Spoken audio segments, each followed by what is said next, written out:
যে রিক্সা চালায়া আমার সন্তানক এত কষ্ট করে মানুষ করে মেধাবী ছাত্র বানায়া তার চাকরি না হয়, সেও যদি রিক্সা চালায় তাহলে এই শিক্ষার কোনো প্রয়োজনই নেই আমাদের দেশে। বঙ্গবন্ধু আমাদের জাতির পিতা, আমরা সবাই তো বঙ্গবন্ধুর সন্তান, তাহলে আমরা সবাই তো মুক্তিযোদ্ধার সন্তান।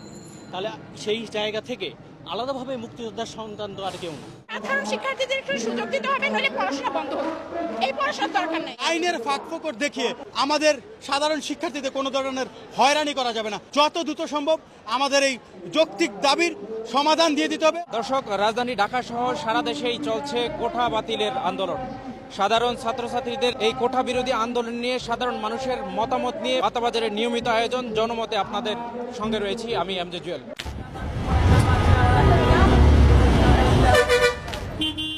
এটা তো যৌক্তিক আছি, কারণ এটা মনে করেন যে আমরা তো শেষ কিছু করতে পারিনি, সামনে যে ভবিষ্যৎ যে প্রজন্ম আছে ওদের জন্য তো মনে করেন এটা দরকার।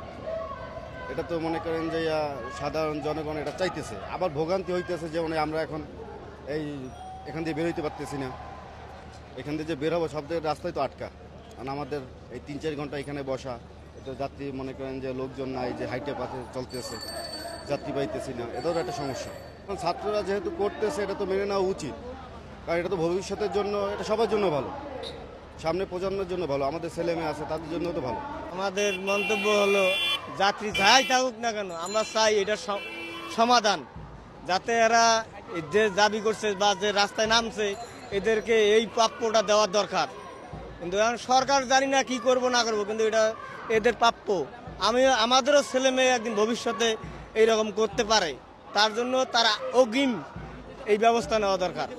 সরকার যদি ইচ্ছা করে এটা 1 ঘন্টার মধ্যে এটা সমাধান করতে পারে, কিন্তু সরকার তো এখনো জানেই না মনে হয় এই বিষয়ে, তার কানে মনে হয় এখনো নলেজ দেয় নাই, এমপি মন্ত্রী বা যে কোনো মন্ত্রণালয় এটা দেয় নাই।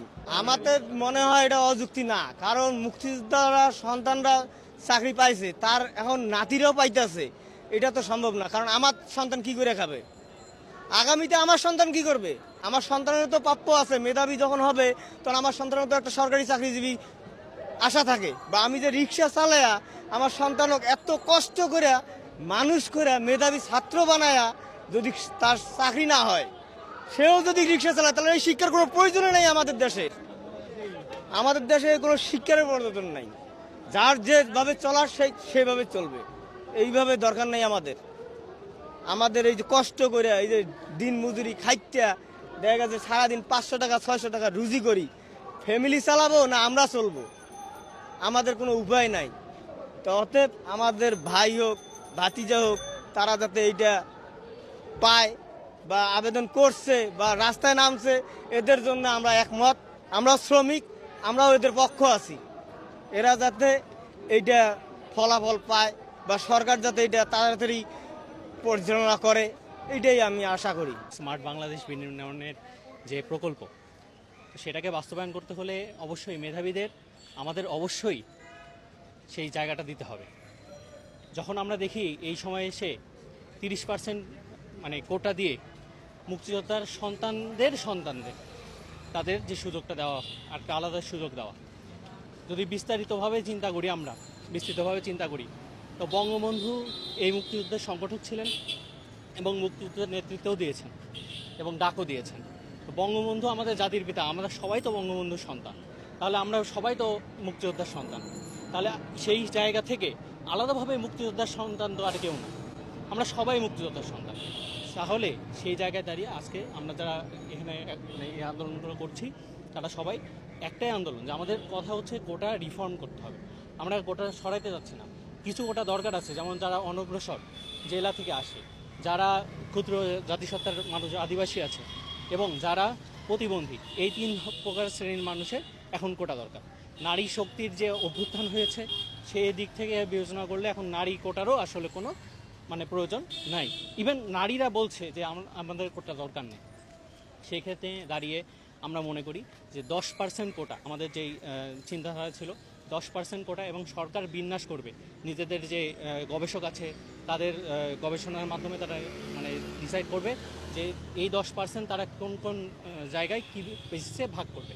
আমাদের শুধু এইটুকুই চাওয়া, মেধাবীরা মুক্তি পাক, কোটা প্রথা যে মানে তারা গবেষকরা সমন্বয় করে কোটা প্রথার একটা রিফর্ম তারা করবে। মুক্তিযোদ্ধাদের পারলে একজন সচিবের মর্যাদায় একজন সচিব যত বেতন পায় সেই পরিমাণে তাকে বেতন দেওয়া, কিন্তু এই মানে মুক্তিযোদ্ধার সন্তানদেরকে চাকরি 53 বছর পর্যন্ত তো দিচ্ছে না।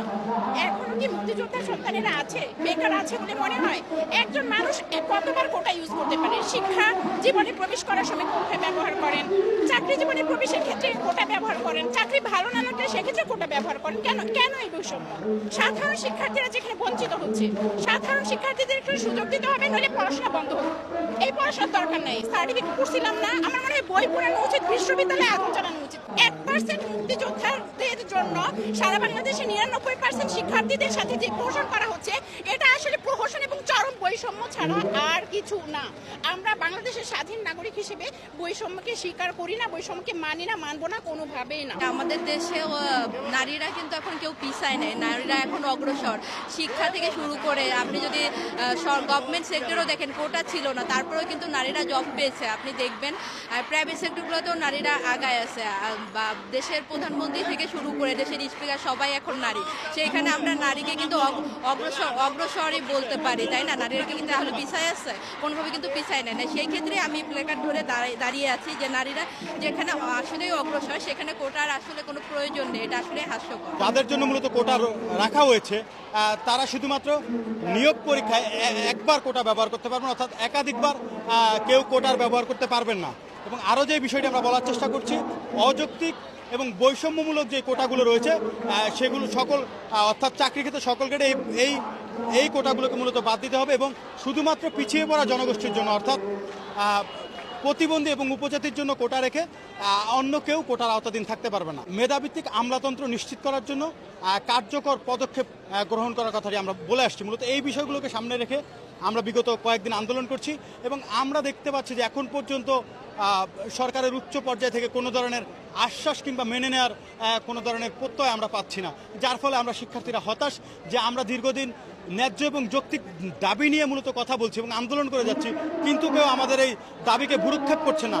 কবে নাগাদ তারা ভ্রুক্ষেপ করবেন সেটি আমরা জানি না, কিন্তু আমরা আমাদের এই শান্তিপূর্ণ আন্দোলনের যে কর্মসূচি সেটি আমরা চলমান রাখবো যতক্ষণ না পর্যন্ত কোনো ধরনের আশ্বাস আমরা পাই কিংবা মেনে নেওয়ার প্রত্যয় আমরা পাই। কিন্তু আমরা আরও একটি বিষয় লক্ষ্য করছি যে আমরা উচ্চ পর্যায় থেকে বারবার বলা হচ্ছে এটি হাইকোর্টের ব্যাপার, অর্থাৎ কোর্ট যেভাবে চায় কিংবা আইন যেভাবে চলে, আসলে আইনের ফাঁকফোকর দেখিয়ে কিংবা আইনের মাধ্যমে দীর্ঘসূত্রিতা তৈরি করে আমাদের সাধারণ শিক্ষার্থীদের কোনো ধরনের হয়রানি করা যাবে না।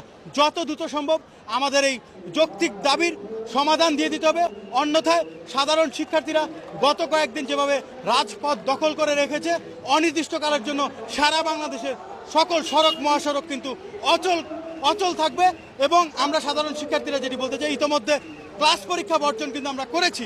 একই সাথে আমরা যদি আমাদের কোনো সদুত্তর আমরা না পাই উচ্চ মহল থেকে, সেক্ষেত্রে আমরা ঘেরাও কর্মসূচির দিকে যেতে বাধ্য হব। স্বরাষ্ট্র মন্ত্রণালয় কিংবা হাইকোর্ট ঘেরাও কর্মসূচি আমরা করব।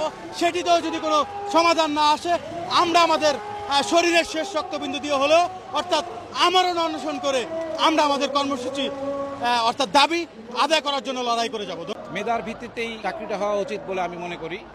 সেখানে কোঠাতে যদি চাকরি হয় তাহলে সাধারণ যারা মেধাবী ছাত্র আছে তারা চাকরি থেকে বঞ্চিত হবে বলে আমি এটা মনে করছি এবং যারা আন্দোলন করছেন তারা যৌক্তিক আন্দোলন করছেন বলেই আমার বিশ্বাস।